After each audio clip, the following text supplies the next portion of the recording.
Okay, we're going to be looking at 2 Chronicles chapters 22 and 23 and 2 Kings 11. I am not going to read all three chapters. We're going to talk about the story. You can glance at it, look at it as I'm talking, and I think as we go through this, you'll be able to pick up the story. If we read all three chapters, there wouldn't be much time left for the actual lesson. So, your homework then, after class, is to read all three chapters. Write a 5-page report and turn it in next week. When you look at chapters 22 and 23 in Chronicles,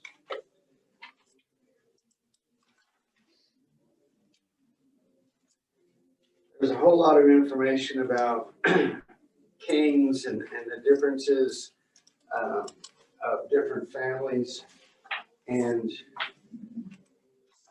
rather than have you read that and try and make sense out of it, we have a little chart for you.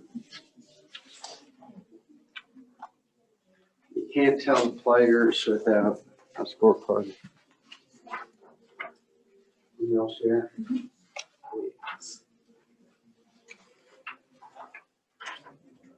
I didn't know.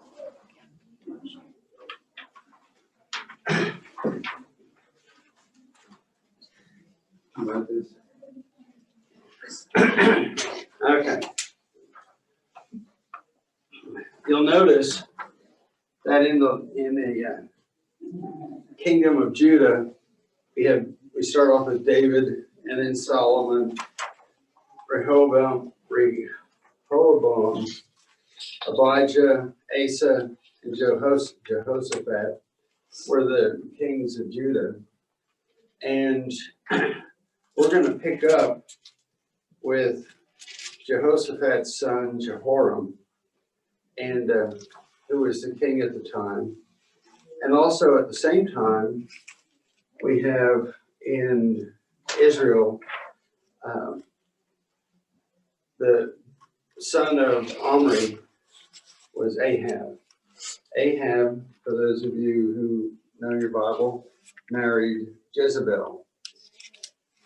What do we know about Jezebel? Wasn't good. Huh? Since she wasn't good. It wasn't good. She was. There used to be an old folk song back in the 60s that I will quote that none of you will know, and I won't go any deeper than that, just to say one of the lines in there talked about a woman who was evil, mean, wicked, bad, and nasty. That's Jezebel. So we pick up in this particular story. How many of you saw the movie The Greatest Showman about P.T. Barnum? Probably everybody. And if you remember, he came from poor roots, and he was determined to make something of himself. He was determined to make it in the upper crust. He was tired of being the poor kid that had no shoes and things like that. And he started the circus, but the circus he wound up being mostly known for the freaks and the oddities and the stuff there that while he had popularity, he didn't have the kind of respect and power and things that he wanted. And he ran across a singer. Do you remember her name? Anybody? Jenny Lind. Well, Jenny Lind was such a big name in Europe especially, and he brought her with him. I don't want to tell you the whole story, I guess, of that, but when she came, his prestige rose. He became more accepted in the upper levels of society, and that's one of the things that he was ambitious for. That's what he wanted. But at the same time, she had all that popularity and everything too. And remember her singing a song, but the song actually talked about the fact that she had all this stuff, but she was still empty. She still didn't have what it is that she really longed for. And that was kind of the basis of that story. You can strive for all this, but that doesn't necessarily mean that when you get there or when you have it, that you're going to have that happiness that you long for. And so we're going to pick up with this story. That the title of the class is supposed to be Good Lessons from Bad Guys, and this happens to be a bad gal. And so Jehoshaphat, according to the Bible, was a wise and a good ruler most of his time. But toward the end of his kingship, he began to make some unwise choices.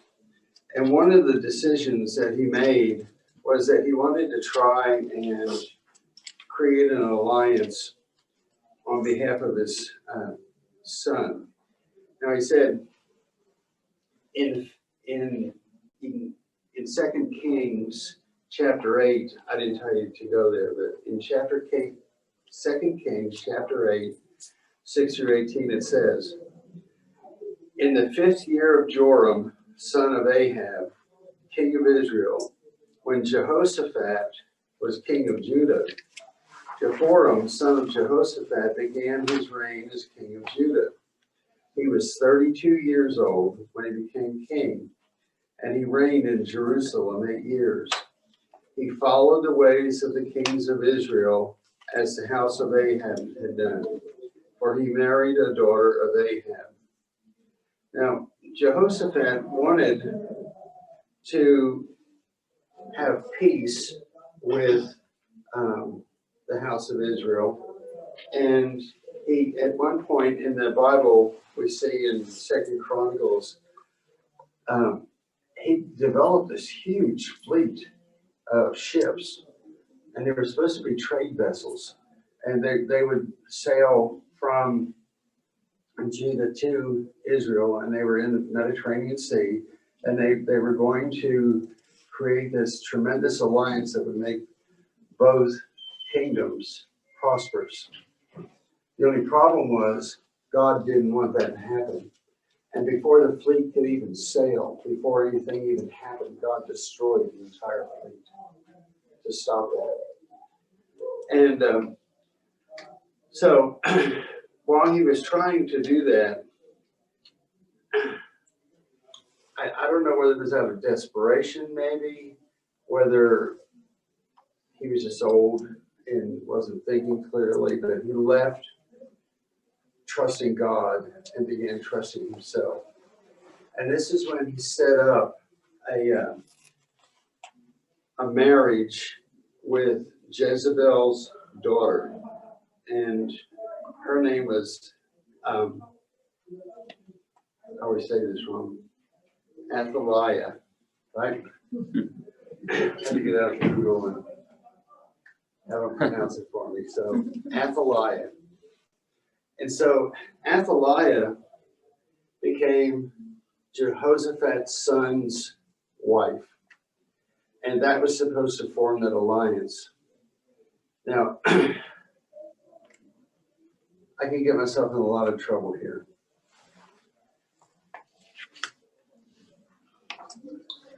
When I was single, one of the things that people told me was, before you marry anybody, you better look at their mother.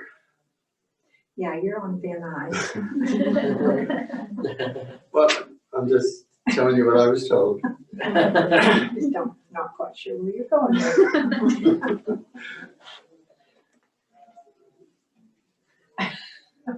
I have one back here. Okay, Jared, you're the only one who hasn't said anything out loud. And you're smart, right? Yeah. Now, when you consider that everybody knew who Jezebel was, how bad and evil she was. What might you expect from her daughter? Who did she have as a role model? Who did she learn from? What kind of things did she pick up from her mother?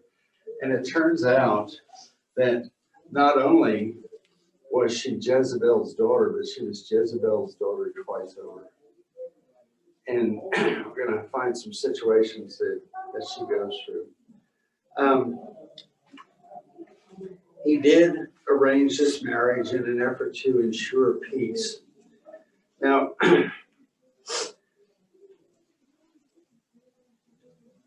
her story has a few ironies to it.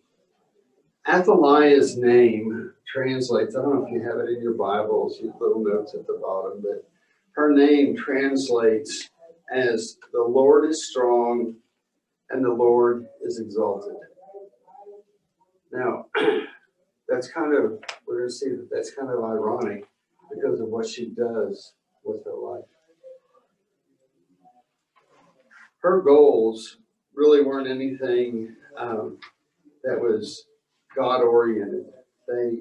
Her goal was much like we were talking about with the movie. She was ambitious. She wanted power, and she was going to do anything she could to get it. Now,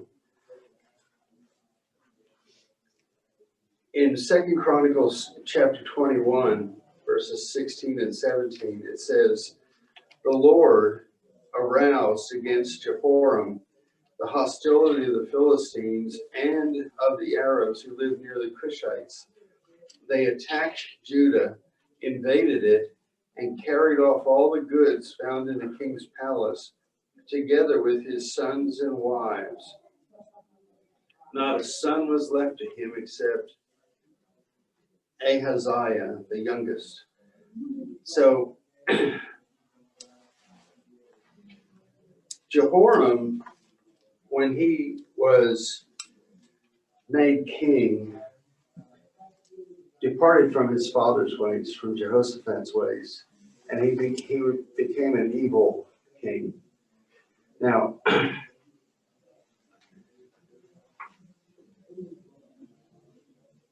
he reigned for, I had to note him how long he reigned. Oh, he reigned for 8 years. And during those 8 years, he was a terrible ruler. Now, here's the interesting thing about his ruling.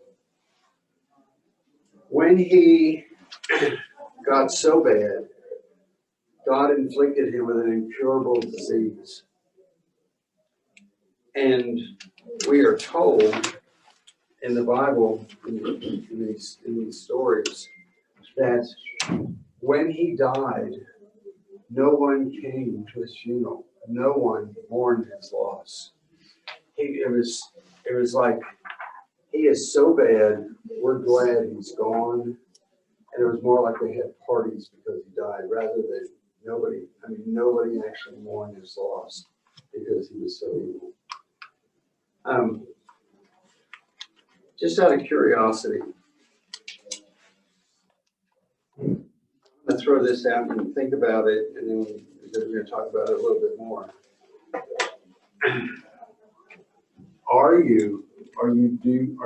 Do you know somebody who is like super ambitious? Anybody at work? Or can you name anybody in the world that you perceive as being like super ambitious? Not for God. I mean, there are preachers that are really ambitious. They want the church to grow. They want good things to happen. I would say your father's ambitious, as an example. Otherwise he wouldn't. He wants to do things to help people and so on. You know anybody that's ambitious negatively? They'd stab you in the back. But wonder when my 18-year-old now, he told me without no dog, we don't be in him. We got no devil, no hell, no heaven. I said, yes, we do. Bible says we got God. Yes, we got hell. Bible say about that. Yes, we got heaven. A lot of the evil, ambitious people that we know don't believe that there's a God, that they're doing things, they've got it here on the earth, and let's get it while we can. Questions like that always bother me because you don't want to say, yeah, I know this guy, you name his name, and then we just slandered him, we get sued, and we don't ever want to say stuff like that. I've run across, I'll give one example. I had a principal once who, the STAR test and all the scores and everything, all the high schools get graded on how many people pass the end of the year tests and stuff like that. And this principal really wanted to be more than what she actually was, or in my opinion, capable of being. She wanted to be a superintendent, or up there somewhere. And she knew if she could do something really fantastic, that it would make her look good and she'd run a better chance of getting promoted. She looked at the statistics on the STAR charts, and you know that if you have 10 people, if I take 10 people here and give you a test, and the test scores are down here, and then I take one of you and pull you aside and really coach you, then the next time the 10 of you take the test, the grades are going to go up by 10%, right? And you're going to look like, wow, you raised the test scores by 10%. Well, so we had a small minority group, Black students, and she took 10 of those students, handpicked them, cherry-picked them, and said to all the teachers, which one of these 10 would be the most apt to do well if we tutored them? And she got 10 people. And she took those 10 people and started tutoring them. Well, other Black students would say, how come every morning they go in here and we can't go in there? And we said, because they're being tutored. Well, when the test came, those 10 people did so well that her scores went up, and it made her look good. When we asked her, what about the other students? Why aren't we tutoring them? Aren't we supposed to be teaching all students? And she said, no, these students will raise our test scores. That, to me, was immoral, unethical. And that was the ambition that was destructive. Maybe you know somebody like that. And that's what we're looking at here with this lady. So let's look at Athaliah and see what her deal was. Can somebody read 2 Chronicles 22, verses 6 through 9?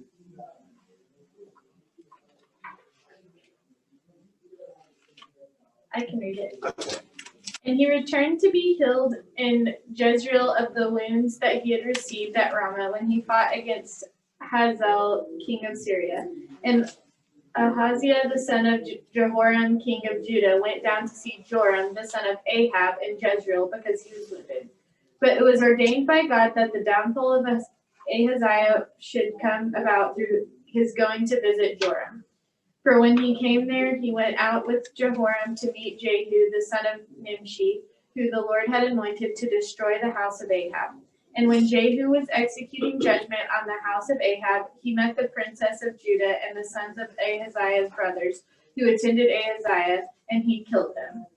He searched for Ahaziah, and he was captured while hiding in Samaria, and he was brought to Jehu and put to death. They buried him, for they said, "He is the grandson of Jehoshaphat, who sought the Lord with all his heart." And the house of Ahaziah had no one able to rule the kingdom. So, Athaliah had a husband who, after only 8 years, died. Now, at that point, his son took over as the new king. She could manipulate him, probably. Mother-in-laws have been known to, or mothers have been known to do that to their sons. That's what she had in mind. Her status, her influence, her position, her importance, everything. She wasn't just a woman. She was Jezebel's daughter, and she inherited Jezebel's ruthlessness. She now had lost her prestige and power because of her husband, and again, because of the death of her son. What would you do if you were ruthless and you were Athaliah? You may have already left a hit. This is where we start seeing her real ugliness.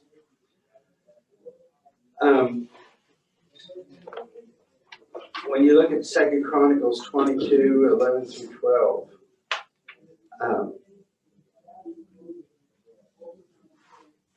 we're going to see a second ironic thing happen. But here's the deal.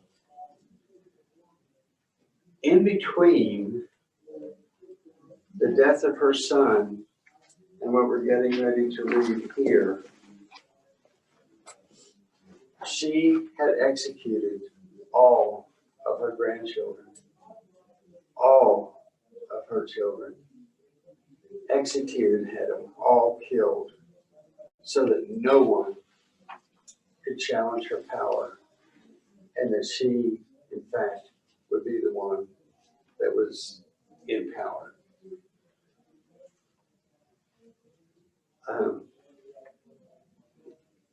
I can't think of anybody that I know. There might be the English kings, nor I read books in the past about English kings, and the English kings were quite ruthless. And I'm sure there are other cultures that were, but this lady was really, really terrible. After she established herself as the actually illegitimate ruler of Judah, she had an unassuming stepdaughter. And so in 2 Chronicles 22, 11 and 12, we see that Jehoshaphat, the daughter of King Jehoram, took Joash, son of Ahaziah, and stole him away from among the royal princes who were about to be murdered, and put him and his nurse in a bedroom. Because Jehoshaphat, the daughter of King Joram and the wife of the priest Jehoiada, was Ahaziah's sister, she hid the child from Athaliah so she could not kill him. He remained hidden with them at the temple of God for 6 years while Athaliah ruled the land. Now,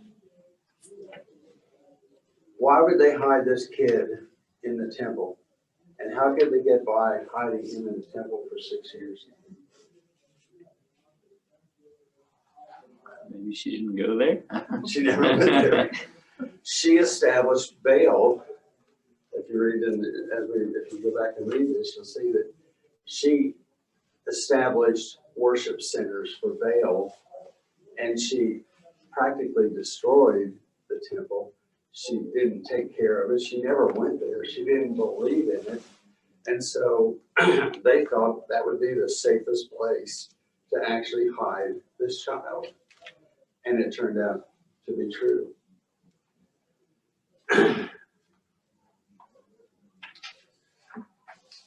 Always, when my wife is quiet and looks at me a lot, I get scared.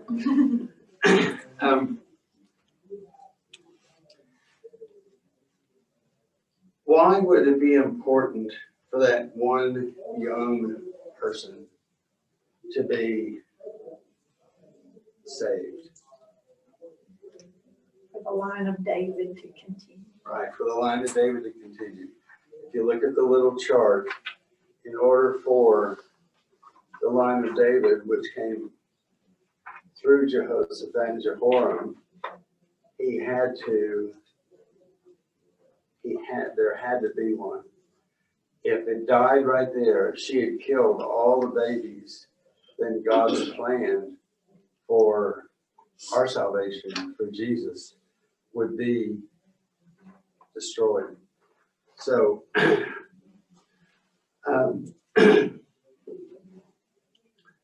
in 2 Chronicles 23, verse 1, the story begins, in the 7th year, Jehoiada showed his strength. We see that the people who were there, the Jehoiada set a plan in motion to establish Joash as a rightful king.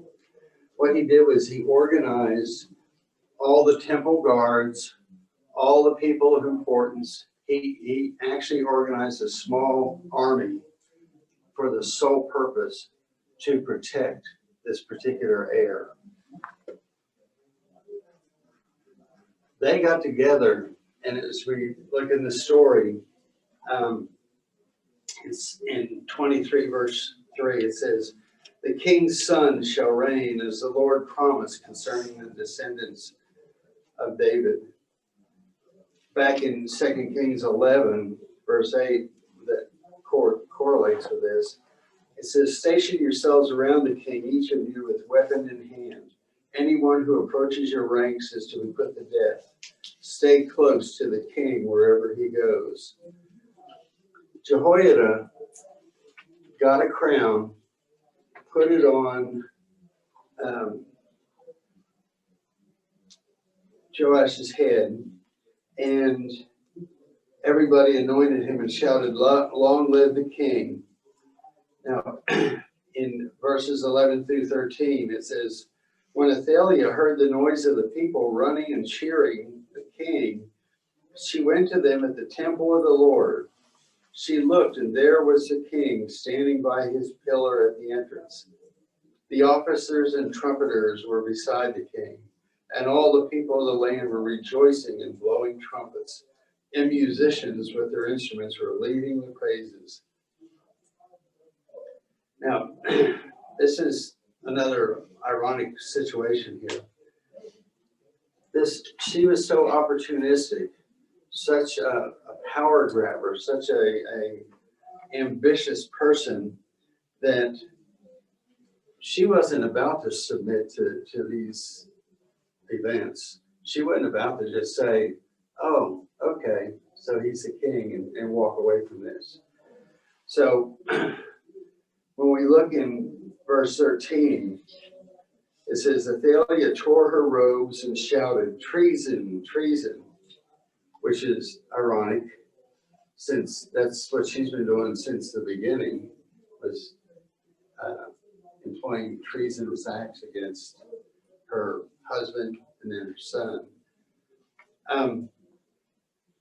So she was trying to usurp authority all along. So in this story, well, I'm going to go back. If you look at 2 Chronicles 23:21, it says, all the people of the land rejoiced, and the city was calm, because Athaliah had been slain with the sword. So the guards removed her and executed her for treason, but not treason against the king. It was for treason against God, which as an elder gives me an idea for, because I am thirsty for power, we should start executing people in the congregation for treason against God. I mean, we'll work that into our agenda. Some of you are looking at me like I'm serious. Or you're worried, one or the other. Okay. So when we look at this idea of success and power at all costs, being taking charge at all costs, what's the lesson we get from that? I've already kind of asked you if you knew anybody like that. Nobody offered up any examples or names. Well, I think kind of like from this morning's lesson, if your priority is to get power for yourself, then that's just like such an evil route, and you're not trying to glorify God anymore. You're trying to glorify yourself. And then when power is your main concern, like that is going to naturally lead you to do like horrible acts and that kind of thing. There's a lot of, when you start getting into the, and it's an insidious thing that spreads. When you, in order for you to get power, you generally have to align yourself with others. And there's a lot of, I'll scratch your back if you scratch mine kind of thing. And so it grows almost exponentially. So it's not like you're just infecting yourself and doing something that people look and say, oh, you're a terrible person. But it usually winds up sucking in other people and causing problems with them as well.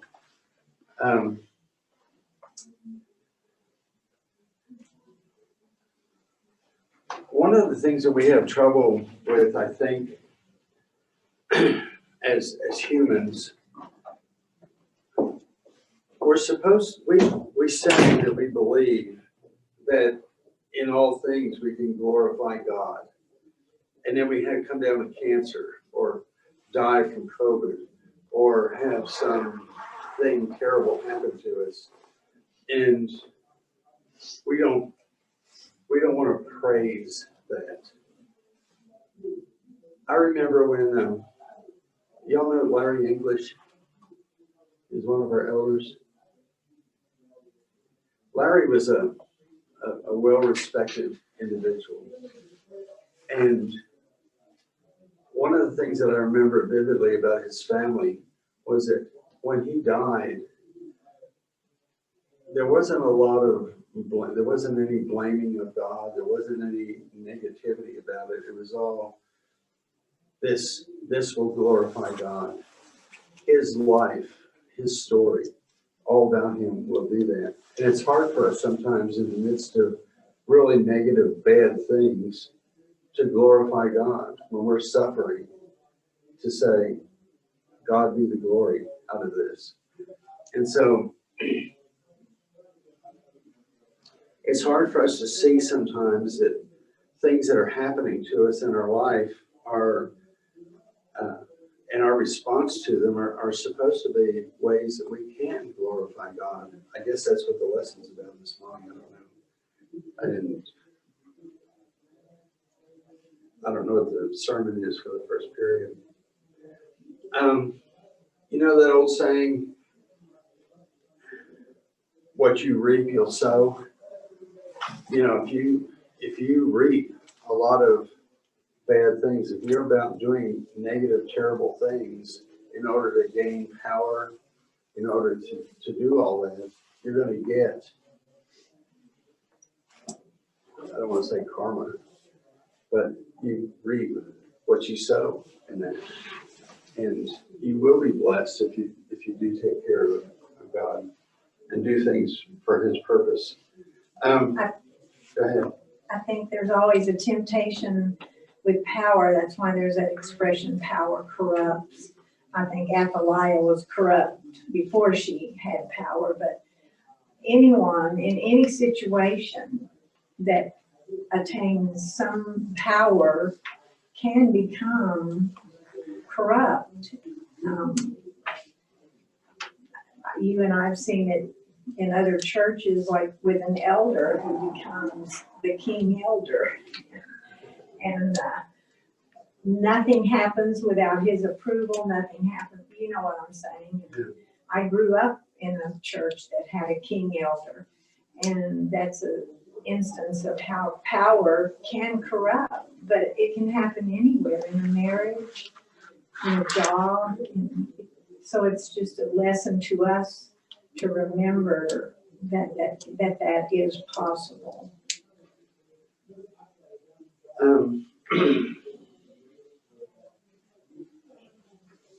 It is possible. I was thinking about relationships. And that, me and Mel were talking about this morning, that a lot of times you might request from somebody or talk to somebody because you have some kind of agenda to get out of that particular conversation, or maybe a request, or even just, there's something that I want out of you. For instance, there's this, I'll tell about somebody, you asked about somebody that has this kind of ambition, but this person that I know had an ambition against COVID, wouldn't go out, very, very safe around, wearing a mask, get mad at people that didn't wear a mask if you had to go out in public. I mean, just on and on and on. And so just the past few weeks is a family member got COVID, a couple of family members in his house, but he chose to go back out and work, even though he's been around someone that has it. So then I kind of called him out. I was like, hey, don't you want to be safe and not spread it to anybody else and all that? I gotta feed my family is what he said. I've got to pay my bills. I've got to do all this stuff. And so understandably, I get that part of it, but it's that I will sacrifice you in order for me to get what I want. And I think she had that same mentality. I want what I want, and I don't care if I have to kill my whole stinking bloodline in order to get what I want. It's that selfish ambition of greed and like just wanting more than what I really need in life. So Mel and I were talking about this morning, that I think relationships, a lot of it, if you would treat people like Jesus did, I don't want anything out of you. I'm just wanting to help you. I'm not asking for something in return. Scratch my back, I'll scratch yours. If you can get to that point in your life, which is totally opposite of what we see in the world today, total opposite. But if we ever get to that point, I feel like that's where, you see that God works in those ways. To where right here is, I'm fulfilling my duty to you because I don't want anything out of it. I don't know if that makes sense. It does. I know the bell rang. We need to cut this short, but if, how do we make those decisions? What do we do in our life to make sure that our goals and objectives are God-centered? I think you don't have, like they did here, they had Baal, or the temple of another god and all that. If you keep those kind of things out of your life, I think if you're centered on this, I feel like that's what you're doing. We talk about it a lot. We talk about, pray and listen for God to answer your prayers, to tell you what to do. And that's difficult. But I think a lot of it does come from, and I know Nora has done this for me lots of times. She'll say, I was reading last night in the Bible, and it just so happens that the thing that she read was the thing that we were struggling with. And so I do believe that God will guide us, but we have to rely on the Word. We have to know the Word. We have to know what it is that we're doing with our life. And what can we do to glorify God in it? So